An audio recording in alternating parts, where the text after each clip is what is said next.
With the stroke of a pen, marriages between same-sex or interracial partners got a little more federal protection. Joined by many advocates, President Joe Biden signed the Respect for Marriage Act into law Tuesday afternoon from the South Lawn of the White House.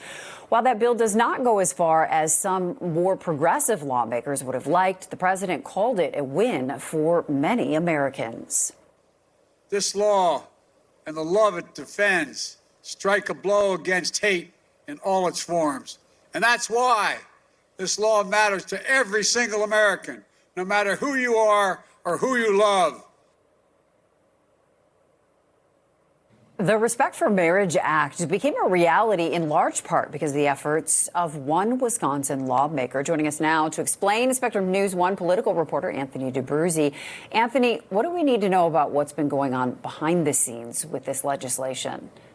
Well, Courtney, a big reason that this bill made it to President Biden's desk is because of the effort put in by a senator from Madison. Tammy Baldwin became the first openly gay U.S. senator when she was first elected almost a decade ago.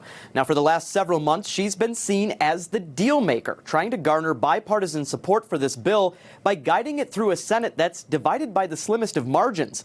Baldwin managed to convince 12 Republicans in the Senate to back the bill, along with 39 House Republicans, two of them from Wisconsin, Mike Gallagher and Brian Stile. Now, that's by no means a majority of the Republican Party, but Baldwin told us after the bill signing Tuesday that it's progress, even though she feels the issue is not political.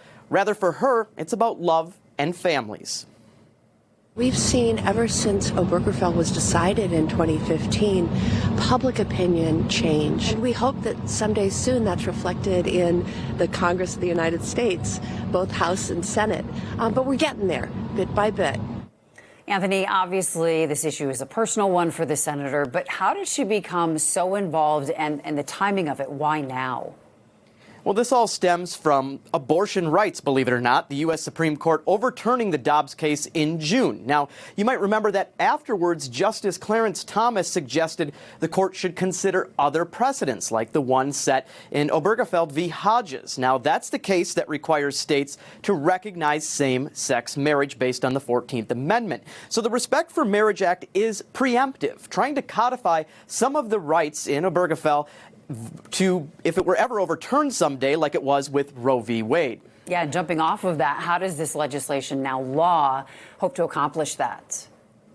Well, I want to be very clear. This act does not guarantee the right to marry. Now, that being said, it does require states to recognize a same-sex marriage if it was performed lawfully in another state. Same-sex couples are also entitled to the same federal benefits as any other married couple. For example, think Social Security benefits.